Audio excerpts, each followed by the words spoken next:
सत्ताय नमः। गायत्री महाविज्ञान प्रथम भाग। लेखक परम पूज्य गुरुदेव वेद मूर्ति तपोनिष्ठ पंडित श्री राम शर्मा आचार्य। आइए पढ़ते हैं, सुनते हैं और समझने का प्रयास करते हैं।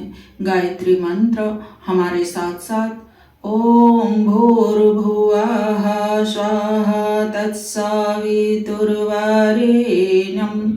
भर्गो देवस्य धीमहि धियो यो नः प्रचोदयात्।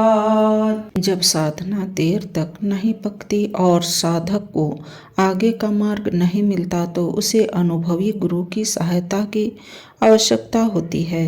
वह जैसा उपाय बतावे वैसा उसे करना होता है।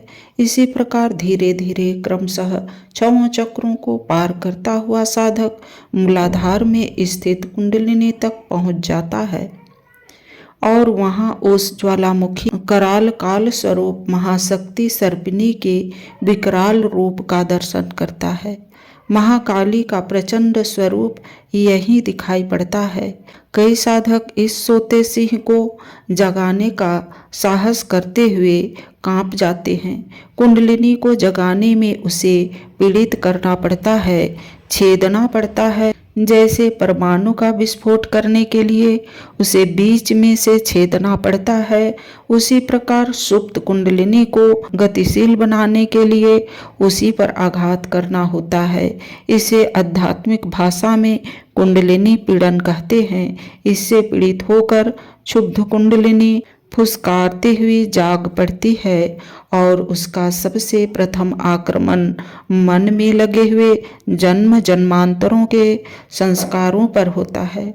वह संस्कारों को चबा जाती है, मन की छाती पर अपने अस्त्रों सहित चढ़ बैठती है और उसकी स्थूलता माया परायणता को नष्ट कर ब्रह्मा भाव में परिणत कर देती है। इस कुंडलिनी को जगाने और उसके उड़ाने पर आक्रमण होने की क्रिया का पुराणों ने बड़े ही अलंकारिक और हृदयग्राही रूप से वर्णन किया है। महिषासुर और दुर्गा का युद्ध इसी आध्यात्मिक रहस्य का प्रतीक है। अपनी मुक्ति की कामना करते हुए देवी के हाथों मरने की कामना से उत्साहित होकर महिषासुर मही पृथ्वी आदि पंचभूतों से बना हुआ मन चंडी कुंडलिनी से लड़ने लगता है। उस चुपचाप बैठी हुई पर आक्रमण करता है। देवी क्रुद्ध होकर उससे युद्ध करती है, उस पर प्रत्ययाघात करती है, उसके वाहन महिष को संस्कारों के समूह को चबा डालती है। मन के भौतिक आचरण को महिषासुर के शरीर को 10 भुजाओं को 10 दिशाओं से सब ओर से विदीर्ण कर डालती है और अंत में महिषासुर साधारण बीज चंडी की ज्योति में मिल जाता है।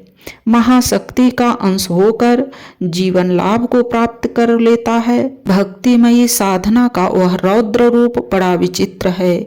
इसे साधना समर कहते हैं। जहाँ कितने ही भक्त प्रेम और भक्ति द्वारा ब्रह्मा को प्राप्त करते हैं, वहाँ ऐसे भी कितने ही भक्त हैं जो साधन समर में ब्रह्मा से लड़कर उसे प्राप्त करते हैं।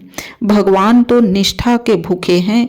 वे सच्चे प्रेमी को भी मिल सकते हैं, सच्चे शत्रु को भी भक्त योगी भी उन्हें पा सकते हैं और साधन समर में अपने 2 हाथ दिखाने वाले हठ योगी तंत्र मार्गी भी उन्हें प्राप्त कर सकते हैं। कुंडलिनी जागरण ऐसा ही हठ तंत्र है जिसके आधार पर आत्मा तुच्छ से महान और अणु से विभू बनकर ईश्वरीय सर्वशक्तियों से संपन्न हो जाती है। 6 चक्रों की साधना करते समय प्रतिदिन ब्रह्मा नाड़ी में प्रवेश करके चक्रों का ध्यान करते हैं। यह ध्यान 5 मिनट से आरंभ करके 30 मिनट तक पहुंचाया जा सकता है।